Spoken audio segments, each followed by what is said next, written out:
Hey there, Whovians, and welcome to another episode of Earth Station Who. That's right, we are back, and we've got a good one.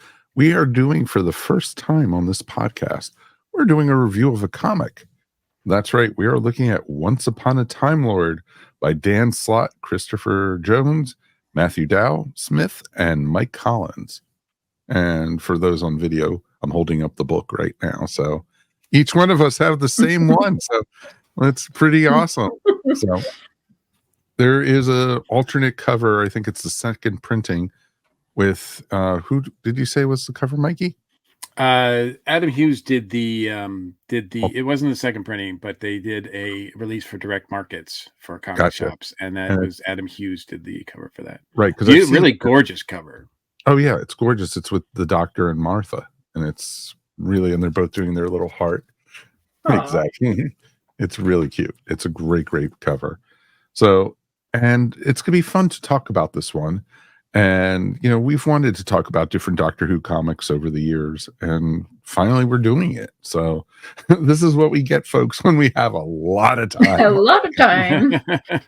So we actually have a couple other Doctor Who comics in mind over the next couple months, and so you'll hear us talk about different things and everything. But let's say hey to this week's crew. Of course, the usuals are here. Let's welcome Mr. Mike Gordon. Howdy. And Ms. Mary Ogle. Hi, everybody, and it's fantastic to be here. That's right, folks. The countdown to Pensacon is on, and we are going to be there. That's right. We actually have a panel list. We actually have, you know, times and all that kind of stuff. So as we always like to say, you know, we're not going to put the times and everything on the podcast. So if you're going to Pensacon in Pensacola, Florida, the crew from Earth Station Who and Earth Station One, and you know, a couple other podcasts are going to be at the con, and we're going to be talking all about Doctor Who. We're going to be talking about Star Wars. We're going to talk about the MCU. We're also going to be talking about podcasting. So we've got quite a few different panels going on. Check our schedule, and we'll put stuff online as it goes. And you know, because like most cons, all schedules are in flux. So, you know, we hopefully will, knock on wood, be there. But we have Friday, Saturday, and Sunday. We are going to be doing panels. So definitely check for it. Check it out, pensacon.com. And, you know, we're going to be enjoying the beach life for a couple days, which will be wonderful. And sadly enough, Mr. Mike Gordon will not be joining us this year. We're sorry, Mikey. I'll not be there again, but you guys will be running that ESW flag for me. I appreciate it. And yeah, it sounds like a great show. One of these days, I'm going to get down there. I promise. Exactly. Beware tiki bars in Pensacola. Mike Gordon is coming. So exactly. It's that restraining order that Mark Maddox put out on me. I just can't, you know, he won't budge. A lot. He won't budge, man. But was it the real Mark Maddox or was it the half Mark? See, that's what we're trying to figure out. So we may never know. Exactly. So it's going to be a ton of fun to talk about this book tonight, and definitely would love to hear from you guys at home. Feedback at Earth Station Who is the best way to get in touch with us.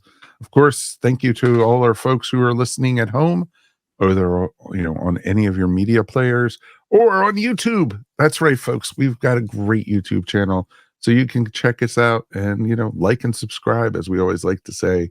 If, you know, you're watching us and enjoying us talking about Doctor Who, you know what? It's going to be a ton of fun, you know, being in video format now. So you get to see these smiley faces, not just, you know, hear our voices. And I know some people are disappointed when they see the faces. It's like, wow, that's not what I expected. Yeah, that might work against us. I remember when I used to work in radio all the time, we used to get that all the time. Wow, that's not what I thought you looked like. Like, gee, thanks. You know, it's never, you look better than I thought you were gonna look. Oh, no, you never. Wow. It's never that. It's never that. People's imaginations, it's always, you know, that way. That's why Big Finish works so well in everything. And let's jump into Doctor Who news real quick. Speaking of Big Finish, we did get some pretty decent Big Finish news over the last couple weeks. They are doing a 26-part series called Dark Gallifrey. I should put an Woo! echo effect in for that every time we say it. Dark, dark, dark, dark, gala, gala, gala, gala. Exactly. And it's going to feature, a lot of the bad guys from Gallifrey and such. It's going to be an interesting storyline that they're doing. I don't know tons about it, but I know Eric Roberts is supposed to be involved with it. Yeah, And I they know announced that it's going to involve the Masters, meaning Eric Roberts and Missy. Michelle Gomez. Also, Mobius.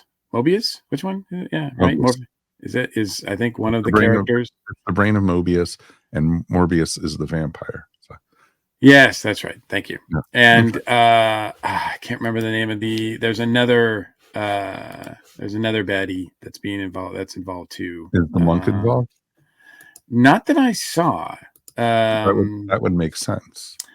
I didn't see the meddling monk, which I think we all like the chemistry that Missy had with I can't remember the name of the actor now who played the meddling monk, but so I'm looking at it right here. It's Morbius, played by Samuel West, the War Master with Sir Derek Jacobi, Missy with Michelle Gomez, and the Master Eric Roberts. So each will take their turn with their own 3-part story with a bunch more to follow. So yeah, this is supposed to spotlight the dark time lords. When Time Lords go bad or whatever. So starts April 2024, and it goes until like 2028, I think, or something. It's crazy. It's like 4 years. Wow. It's interesting because, if they do Dark Gallifreyans, that probably means the V word will be coming up. Or the R word. Oh, that's true. Ronnie or the Valyard. So we might get both of them. Possibly. I don't know. They haven't really announced anything. I mean, there are so many more that they can play with. I didn't really get I don't think they said who was writing it or anything like that. So, but it's Big Finish. So, I mean, I do think that obviously, Sir Derek Jacobi and Michelle Gomez are always worth a listen. Mm-hmm. And I'm sure our good friend in Australia that covers the Master extensively on his podcast. Kieran must be beside himself. Yeah, he might. Yes, like this seems like it would be almost like his brainchild. Right. It's like two favorite things, the Master. Exactly. So we'll have to check in with him to see how it's going, because this is really one of those things that I'm like, I don't know if I can get my head around, let alone my wallet around it, because it just seems like it's a big, huge thing of commitment. It is. We couldn't commit to the once in future. So we sort of halfway committed to it in a way. So we're so going to be running for that 26-parter. I probably will have to get the Missy ones at least. Oh yeah. I mean, so great. I always like listening to her, but yeah, I mean, and then you're right, Mike. The Big Finish also announced the Fugitive Doctor is getting stories starting in 2025. The Ruth Doctor. It's going to be awesome. Yeah, I'd like to try some of those.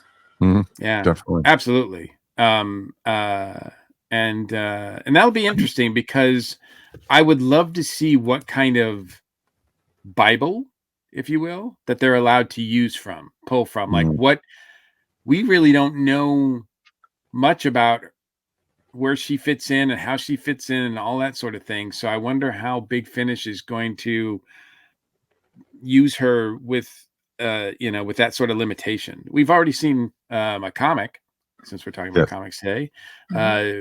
She's appeared and had a comic title series, but I didn't read that, so I don't know what the parameters were of that either. So no, it's going to be very interesting to see. I'm looking forward to it, but I hope they're not basing it completely off of anything that Chibnall created. And that is 9 minutes and 52 seconds into the show. Where I am hoping that Big Finish can do for Doctor Who, especially the Chibnall era, what Dave Filoni has done for the clone era of Star Wars. Dave Filoni has made the clone era amazing, like with his work on the series that he's done. And I would hope that I'm hoping that Big Finish can kind of do the same thing with the, because eventually I'm hoping that Jodie does Big Finish, and we'll, and we'll all be like, hey, Jodie's a pretty good doctor. Well, I'm putting it stories. I'm putting it up there the same way Big Finish has saved Colin Baker. Exactly. Yes. Exactly. Yeah. And the stories Colin has done for Big Finish has actually redeemed his Doctor in a lot of ways. Yeah, and not just him, but also the Eighth Doctor. I wouldn't say they saved the Eighth Doctor, but they certainly expounded on it and made the Eighth Doctor much more of a character than we got with just the one movie. Well, the Eighth Doctor was one and done. That's right. And so it was a blank slate to go off of. So I think the Big Finish stories that he's done have been amazing. And I love that Paul is so willing to do it. All the old doctors are, and that's wonderful. So, and obviously we've heard even going up to Chris Eccleston and David Tennant have, embraced it, which is pretty awesome. And so, eventually, hopefully we'll get Matt Smith and Capaldi and then Jodie. So, Big Finish also announced their audio drama podcast, Into the TARDIS. That's right. So which will start next month, I believe.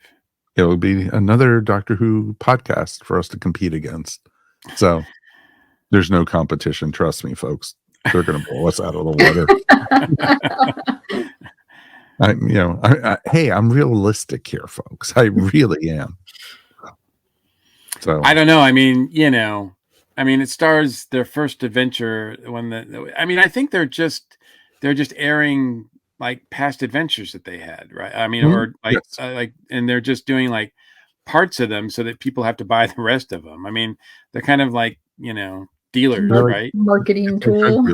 Yeah. Well, they're giving you a little taste. No, I don't blame them at all. Yeah. No, I don't blame them for marketing at all. So, but it's not a proper podcast. It's just basically, hey, we're releasing a few chapters of this stuff free. Right. Here's the first two. Yeah, so that to get your fix, and then you have to pay us. You have to pay us, the big bucks. You'll pay dearly, folks. Trust me. Yeah. So don't listen to it. Listen to us. That's right. Yeah. This is sort of Big Finish release. It's not a really Big Finish release either, but there was also announced this week a project called Day of the Daughters that's coming out, which I've heard about it. I don't know anything about it. It's a look at it's a documentary by Nicholas Briggs, and which he basically interviews and talks to Sadie Miller and Daisy Ashcroft. Oh, very cool. So it's the daughters of Elizabeth Sladen, who played Mary Jane Smith, and Carolyn John, who played Liz Shaw. Right. And it's going to be on DVD, and I think it's available now. So it's by the people at Time Travel TV. It's not a Big Finish proper release, but I think it was done in conjunction with Big Finish because Nicholas Briggs is part of it and all that kind of stuff too. And I think both daughters do portray their mother's characters on Big Finish, if I'm not mistaken. So I think so. I know Liz Sladen's daughter does. Oh yeah, Sadie Miller, definitely. Yeah. So we've heard a couple with her. So it's just kind of just how about their mothers and what it's like sort of portraying their famous mothers and characters and all that kind of stuff. So it might be worth a check out. Yeah. Don't disagree with that, sir. So I think it's gonna be kind of fun, and you know what? It's kind of cool that it's out there right now. Hope everyone who went to Gallifrey out in Los Angeles this past week had a blast. The pictures we saw looked awesome. A lot of great costumes. Mm-hmm. Yes. And, makes me miss going to Doctor Who cons. And, here in the Southeast, there are no more Doctor Who cons. And, they had one down in Tampa. I know we had here in Atlanta, we had Wholanta. And then in Huntsville, we had, of course, Concaster Burris. And I think there were a few others that have just fallen by the wayside. And, it's not saying that other cons don't have, they do have Doctor Who guests and such. And so it'll be very interesting to see, like, Who Dragon Con, if they're going to get any Doctor Who guests this year. Or if, something like San Diego Comic-Con, if they're going to have the big Doctor Who panel this year. That'll be interesting. That especially would be since, especially since Shooty's first season will air before Comic-Con. So that'll be really interesting to see. Great. Yeah, if they do something, to promote it. But exactly, and it could be a joint venture between BBC and Disney hosting the panel. So they would definitely fill Hall H without a doubt. So I think that would be pretty awesome. So yeah, I would wait in line to see Shooty. Oh God, yes. Oh yeah. But don't expect to see Ruby Sunday there because she'll already be gone. So probably, I would imagine that if it was going to be a Doctor and Companion at San Diego, it'd probably be the new one. Yes. So, but you don't know. Don't know. I know. Who knows? That's what I like to say. Oh, actually, I need to be pointing at my nose. Wrong video. Yep. Exactly. So I think that could be very interesting, though, to see. All right. Let's not even take a break. Let's just jump right into the book review, and we'll just go through. Mm-hmm. So we are talking about the feature product this week, Once Upon a Time Lord by Dan Slott. Awesome story. Not the first comic we've ever reviewed. No. Sorry, because we did review Star Beast a few months ago. Beep. But obviously we did that because we were looking forward to the live action version of Star Beast. Mm-hmm. But this is completely done. Reading it, I really thought that it was going to be produced for the 60th anniversary, but this was supposed to come out like 2 or 3 years ago. So I don't know what the hang-up was, whether it was art or what, but in any case, it was delayed until November of last year, which was right around the special. So it worked out quite well. But I know that the writer, Dan Slott, has been wanting to work with Doctor Who for a long time. He's a Doctor Who fan. He's a great comic writer. Oh, yeah. Which was his first Doctor Who? This is his first Doctor Who. Yeah, he's written stuff for DC. He's most notably known for writing Spider-Man for Marvel for a long time. Yes. Had a huge run on Spider-Man for a long time. But he wrote She-Hulk, and a lot of the stuff that he wrote for She-Hulk made its way to the TV series. Mm-hmm. Between the stuff John Byrne did and the stuff Dan Slott did. Exactly. It was the whole series. Exactly. And he also had an extensive run, pretty extensive run on Silver Surfer. And that run in particular was like the Silver Surfer, who's a cosmic being, had an Earth companion that looked a lot like Clara. And it was very much like Dan going, I'm writing Doctor Who in Marvel. Whether you want me to or not. Yeah, exactly. The stories were very Doctor Who-like. If you like this work, if you like Doctor Who, seek out his run on Silver Surfer because it'll seem very familiar as far as, oh yeah, I know this format. But yeah, I think at the time he didn't know if he would ever be able to write Doctor Who, so that's what he did.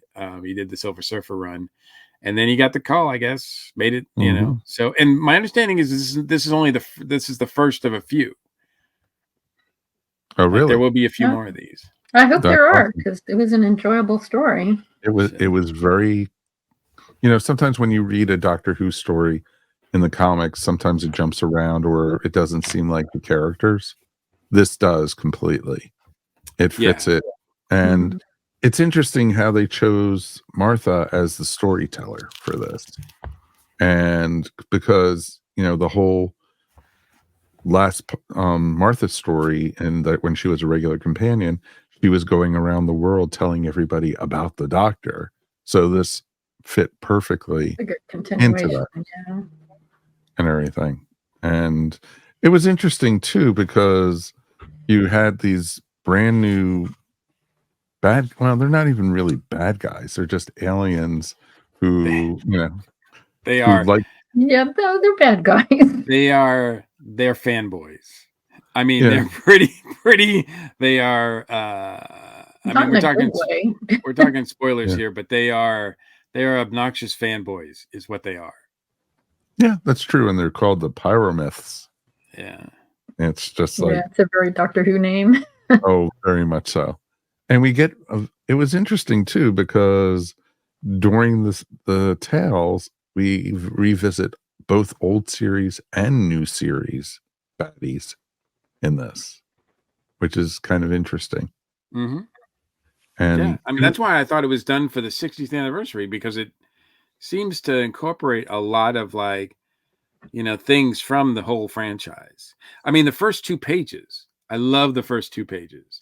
The first 2 pages are this sort of 2-page spread of the Doctor explaining the Pyromeths to his companions over the whole run of the franchise, panel by panel, and really, really well done. Each one of the Doctors is represented with with a companion. I did think it was fun that Colin Baker's companion was Frobisher. Yeah, that was great. Perfect. Yeah. His best companion. What do you mean? Come on. Exactly. And I didn't recognize the 8th Doctor's companion. I didn't either. And they didn't say the name, so I'm not sure which one it was. Yeah. I mean, I've only listened to a few of the 8th Doctor adventures on Big Finish, so I don't know what they look like. Yeah, Charlie's the one I know best, but that didn't really seem like Charlie, so I'm not sure. Yeah. He's had several. Yeah. This person looks like almost like a nun or something. Yeah. It was wearing like some sort of uniform. So I didn't recognize her, but I must admit, I don't know the 8th. I know there's 8th Doctor comics as well. So I don't know if she's a character that's pulled from a comic or Big Finish or where she came from, but so I'm kind of intrigued. I mean, sure, there's people out there who are like listening to us or watching us going, "You dummy, dummy! Don't you know that's so and so?" So, but I loved it. It just was a fun way to get rid of all this exposition out, and just like in this 2-page spread, which is great artwork by Christopher Jones, not to be confused with Chris Jones from ESO Network, but touche. Well, the two artists here, we have a Chris Jones and then we have a Matt Smith, right? So, which is kind of fun in talking about Doctor Who, especially since, and both of them are great artists. Chris Jones has done a number of other Doctor Who's for Titan. He did the 3rd Doctor, which I liked a lot. I'd love to review that at some point. That was a great adventure. That was a great comic story. And he also did the 7th Doctor. And he was just at Gallifrey 1. So he's done other work mostly on like comic versions of cartoon characters like Young Justice and Batman Strikes and all that kind of stuff. And then Matthew Dow Smith has done art for DC and Marvel. He did a crossover called DC Day of Judgment, and then he did a arc on Sandman Mystery Theater, but he also did Doctor Who. He worked for IDW in doing the 10th Doctor. So he did the 10th Doctor for IDW then. Gotcha. So Matt Smith, the artist, has not done Matt Smith, the Doctor. Not yet, anyway. It's only a matter of time. Yeah. Give it time. Yeah. But it was an interesting mix. So you have Chris Jones doing the art of sort of this main storyline with Martha and the Doctor and everything. But then as she's telling the stories, all of those, the art chores are done by Matthew Dow Smith. So I don't know. I kind of, if they had a bigger budget, I kind of would have liked each one of the stories maybe to be done by a different artist, I think. But I at least like the way that they kind of broke it out so that it had a different style and feel to it. So you know what was happening in the story as opposed to what was happening with Martha and telling the stories, if that makes sense. No, totally makes No, that sense. absolutely makes sense. I noticed that too. I really like that, the way the styles changed for the stories, and it is great artwork, really dynamic, lots of fun. I love the way they did the pyromets. They were great. They're just Yes. like fiery splotches with teeth. They're great. Mhm. Yeah, it's the one thing I love about the Doctor Who comics, especially when they do creatures and environments and things that or would just be too expensive to do in real life. Mhm. And the pyromets would definitely be pretty like they would be CG and they would be expensive. Right. And they probably just wouldn't work. They would just look cheesy, Probably not. but they're really fun in comic form. They're very annoying. They're more of an annoying type monster, Yeah. very whiny. Yeah. Gotcha. Well, that's why they're obnoxious fanboys, They're like, Yeah. that's not how you tell a story, or what are you doing with this? Like they're constantly like critiquing her as she's telling the Right. story. And it's like, yeah, I know that Dan Slott knows exactly how this feels. Yeah. No, I'm sure. I mean, Oh, Martha would know how it feels too. I mean, Martha's probably like, "Oh, thank you so much for mansplaining my entire story the entire time." oh, the whole way they were like literally, but why would they do that? That's the wrong narrative for the story. And it was like, why are you killing off the main character already? And it's just like, keep Not reading. the main character. Shut Yeah. the f up. Yeah, Something that I all was Tell fully the expecting them story. to do that too. yeah, Doctor Who fans know. I mean, we know Doctor Who fans that can be like Yes. this. So, and maybe we are, included in that group. No, never. We are perfect little angels all the I do time. not know what you're talking about, Mr. Moore. He puts on his comic guy voice. Worst episode ever. He's dead. I perfectly am taking offense to this that you're saying right now. So yeah, I think it would be interesting too, because I liked how much history of Doctor Who went into the story, though. It was awesome. But I would be afraid that some people who only watch like the new series and stuff wouldn't get a lot of the stuff. You I know, don't know. I don't mean, know. I There's a think lot you more can new still follow the new story. series references than classic. well, the whole thing with the mummies and I the mean, whole they thing. wouldn't understand the Easter eggs and the references, but I think they would still understand the story They would enough. still enjoy the story, yeah, and Yeah. everything. I love how we got a visit back from the werewolf from Yes, Yeah. Tooth and Claw. Yeah. from Yes. Tooth and Claw was awesome, and he Yes. turned out to be a good guy and was on Werewolves the and doctor's good side guy. and everything, which is pretty awesome. And it was just great. Because And, we get you got we get the Tooth and Claw, we get the sister, the kitten sisters or the cat sisters, Mhm. yes, and then we also get the Spider Queen, yes, Yes. all the Queen of the from Rock. Davin's run. Yeah. I had to check myself, and I'm like, were all these before Martha? I guess they were, weren't they? Yeah. Like I had to remember. I had to see if they, because Martha, yeah, she's the second companion for him, but Mhm. there was a lot of stuff before that. No, literally, you got the bad guys from Class Reunion, the bat creatures. Oh, You right. got yes, you also got, oh, what was it? Was it the Atraxi or what was it? Oh, the Um, slide. what was it? Because it wasn't the Atraxi the ones who, was from Tennant's very first story? Yeah, the Cycraps or something like that. the captain is Yeah, Yeah. Is that what they're called? The attraction? I think I so. I can't remember. Don't hold me to that, folks. Don't We're hold me. old. There- Okay, I'm sorry, audience. We're old.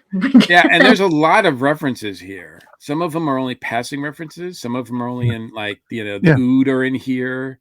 The Ood, you get also the Slovene, you also get Yeah. also, of course, you have Santarans, you have Dalek, you have Cybermen. So I it mean, was they cover a lot of bases.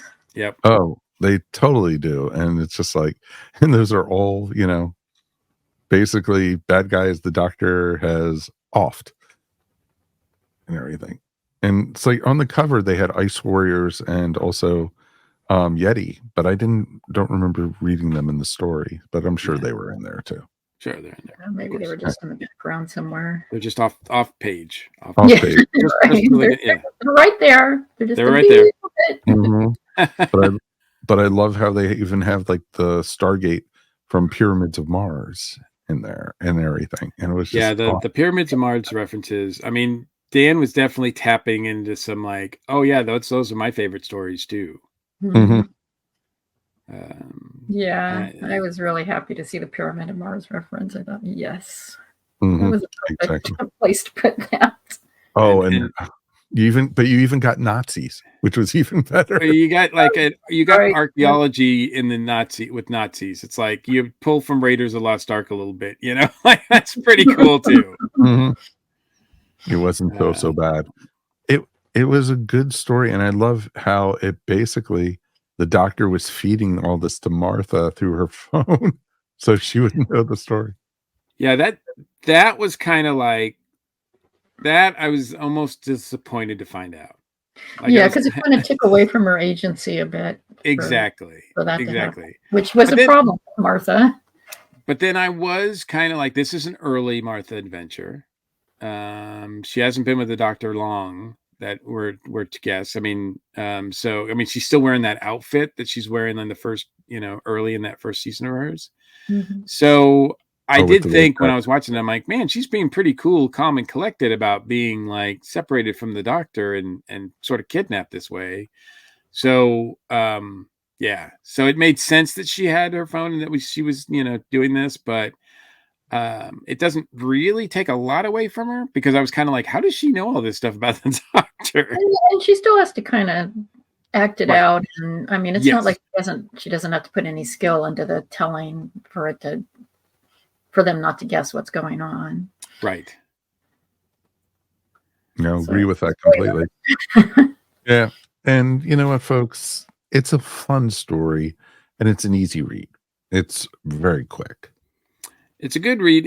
Yeah, it is really nice. I do like maybe one critique that I have is that, if you can find it, I hate to say this, but I'm like, it's like $18 or something like that. I think even, and it's a hardcover and it's a nice edition, but it's kind of like one of those stories that you can read in like one sitting. So it seems like you're paying a lot for not a lot, you know what I mean? But this is the second time I've read it. I read it when it first came out in November. And when I reread it, it didn't seem boring to me at all. It seemed fresh. Partly because I think Dan's dialogue with Martha and the doctor is just so on point. He definitely knows those characters really well, and they sound like those characters. The 10th Doctor reads like the 10th Doctor. Very much so. They should do an audio version of this. If they did, that would be awesome. Yes. That would be awesome. There was some things that I noticed too that it were sort of coincidental, but Dan pointed these out in a post that he did on Instagram. He said, some of the unintentional wibbly wobbly moments of my first ever Doctor Who comic. Number one, this is right before it came out, right before the 60th anniversary specials. So he said some weird moments. The 14th Doctor mentions the name of the comic at the top of the special number one. Special number one starts with David Tennant going, "Once upon a time, Lord," and he's like, "Whoa, that's weird." Special number two and the comic share a common line of dialogue at which when somebody says, "I don't think you understand the gravity of the situation." And that's a big thing in the second one. And then also when comic was being, they didn't use Mavity at least. Then it would have been really weird. Right. when when Dan was creating and writing this and they submitted it to the BBC, the archaeologist that the Doctor teams up with in that little adventure that he has against the Nazis was originally named Ruby. Oh, wow. Oh, wow. So the BBC was like, "You have to change that." So she became Yeah. So she became Rana in the comics. So they had to change that. So just one of those things where it's like they were seemed to be on the same wavelength. He was on the same, Dan Slott's on the same wavelength with Russell T Davies. That's not a bad thing. No. Nope, exactly. That's pretty awesome Yeah. that, we got that. And it's interesting because it felt like the whole time, like you said, I heard the voices of the characters in my head while I was reading. And that's what you want. And a lot of times, like I've said in the past, when I've read, because I used to collect all the different Titan comics that they did when they were doing the 10th Doctor, the 11th Doctor, and the 12th Doctor, and later the 13th Doctor comics. And that was a lot of comics to get. Yeah, they And really were putting a bunch out at once. yeah, Mhm. and some of the stories hit really, really well, but then there were others that didn't hit as well. And so it was interesting with it that this hit right off the bat, right from the very first page, and seeing all the different doctors right from the bar, warning the different companions about, if you ever run into these aliens, this is what you do. And then when they get to the 10th Doctor, he's so aged and jaded by that point. He's He's like, like, yeah, I'll tell you later. I'll he's tell like, you later I about feel it. like Don't I've worry. been telling this to people forever. Which is pretty awesome and everything. The only thing I didn't enjoy about this, in all truth, I didn't care for the Ninth Doctor and Rose story in this. What? You I didn't know, care for a shocking. Rose story? I I'm know, isn't that shocked. shocking? I can hardly believe it.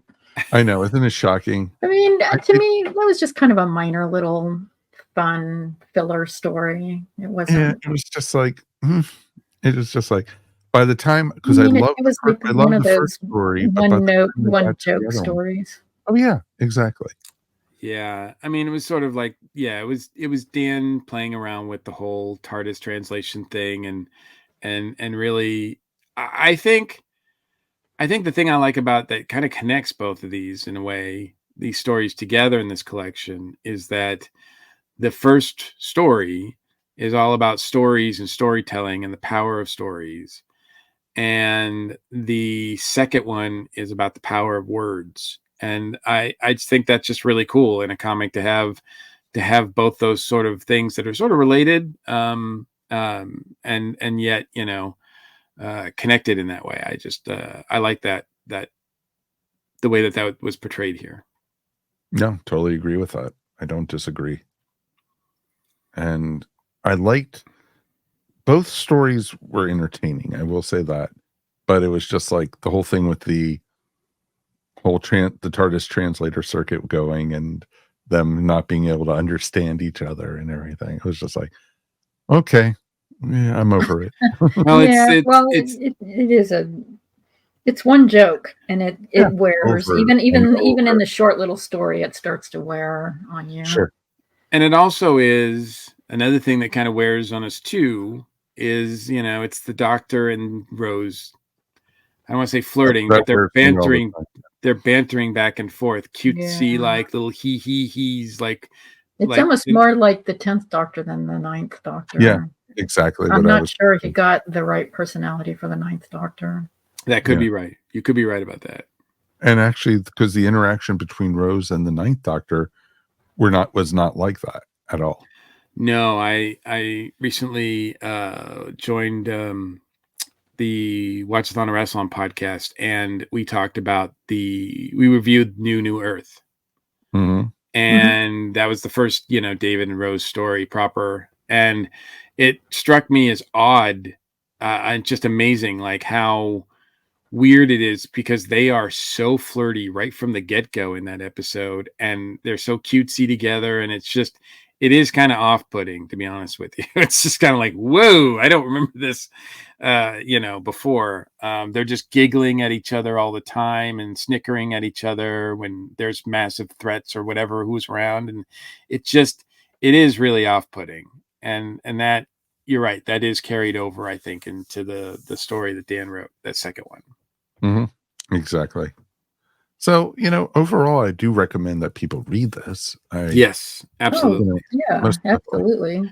Yeah, it just went into a second printing. I'll be curious to see. I think you said that, Mike, but I'd be curious to see whether that's paperback. It might be paperback as opposed to the hardcover that was originally issued in November. Right. So it'll be a little cheaper and more affordable, I think, for people if it is in paperback. Right. But I don't know what cover it's going to have. I don't. I'm not sure about that. But yeah, if this is one of the better, as Mike pointed out, there's a lot of Doctor Who comics out there. Even Titan, just in the last few years that they've had the license, has just been throwing everything out there with Doctor and Doctor related Doctor Who related comics. So some of them are much better than others, just sort of like Big Finish, But I think Dan Slott did a really great job. You could tell that he'd been waiting a while to do this, and I hope he didn't throw everything into this one, because I hope there's some more left from him. Right. I hope so, and everything. Yeah. I would love to read more from him. We will have a link up to this in our show notes, so that way you guys can pick it up also if you want, or from Amazon, or go to your local comic shop. They have it. Or they can order it. Yeah, exactly, because it's available through Titan. Through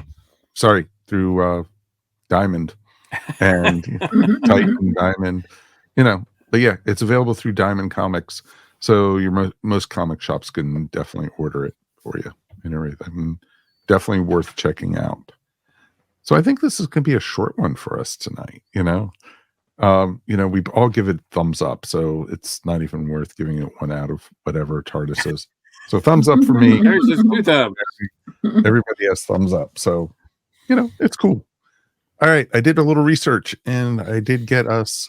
We are going to be doing our Earth Station Who panel at Pensacon. For those who want to come to Pensacon, we will be doing Saturday at 6 p.m. We will be doing Earth Station Who. So it is definitely worth for you guys checking out. It is Time and Space Unveiled, the current landscape of Doctor Who in 2024. And it is going to be on the second floor, room 4, and of the, I think it's the chapel, the church where we were last year. Yeah, so. I think is it the Wright building, I think it's called? Yeah, it's called the Wright building. Wright is in Wright Brothers. Mm-hmm, exactly. I think we'll be mostly throughout the weekend. We'll be in that. We'll be in room 4 or room 2, I think. And then we'll be down in the basement for the final one on Sunday. We'll be throwing us in the dungeon. So it should be a ton of fun. So definitely, folks, thank you for listening, as always. We definitely hope to see you guys at Pensacon, and this is coming out on Friday, so if you're listening, you're already at Pensacon. So thank you, everybody, and you know what? It's always great to be chatting with my 2 friends here, and Mr. Mike. We're going to miss you this weekend, but thank you for joining us today. Absolutely, as always, it's my pleasure. Anything coming up with the DragonCon report? We are recording the DragonCon report next week, our second episode of the year. So look for that. We should be recording it live on Tuesday, and then it'll be available, to watch and to listen to shortly thereafter. That's going to be the 27th, I think. 27th, correct? Yes, of February. So. Some people don't listen in order, so it's better. I get it. I don't blame them. So definitely check out the DragonCon report, folks, and they will be streaming up on YouTube. They will be streaming up on Facebook. So definitely check it out. If DragonCon's a great con. Yep. We still don't have any Doctor Who guests announced for DragonCon yet, though. They haven't made any announcements. They've started doing some of the Artist Alley guests, but I think. Yes. that is it so far, including me. Exactly. So there you go. And So Mary, I will definitely be there. Anything you want to promote? No, you can find my artwork at mariogo.com or on Etsy at eVision Arts. Excellent, folks. Well, we'll be back again in 2 weeks. And actually, we're going to be recording our panel from Pensacon. So in 2 weeks, you'll be able to hear it. And, there'll be our next episode. So sadly enough, folks, those who watch on YouTube, there will not be a video portion of that because, we're not doing a video camera at Pensacon. So I don't. We'll be lucky if we can record it. Exactly. So hopefully we'll be able to do that. It should be a ton of fun. If you've made it this far into the video or the audio, please like and subscribe. We would really appreciate it. It's always a lot of fun talking Doctor Who, and we've got a lot of stuff planned. And if you like us talking about the comics and such, we're going to be doing more. So definitely check that out. We'll also be doing more Big Finish, but we'll also be doing some new and classic series Doctor Who. So coming up before May, we haven't gotten an exact date in May yet, have we? No. For the first episode. So, no, they've just said May. So May. So maybe we will get we will get some stuff to you. All right, folks, we're out of here. My name is Mike Faber. On behalf of myself, Mr. Mike Gordon, and Ms. Mary Ogle, thank you for listening to Earth Station Who. We can be found wherever fine podcasts are found. If you get a chance, please subscribe to us and also check out our Patreon, check out our YouTube channel, check out our Facebook group. And we also have Instagram now. So we are everywhere. So, I think we're getting out there, folks. And as always, thank you for everything you guys do for us. We do appreciate you. Until next time, ciao. And as the 10th Doctor likes to go, Alonzi, folks. Bye. Bye. Ciao. Later. I don't want to go. You're listening to the ESO Network, your station for all things geek.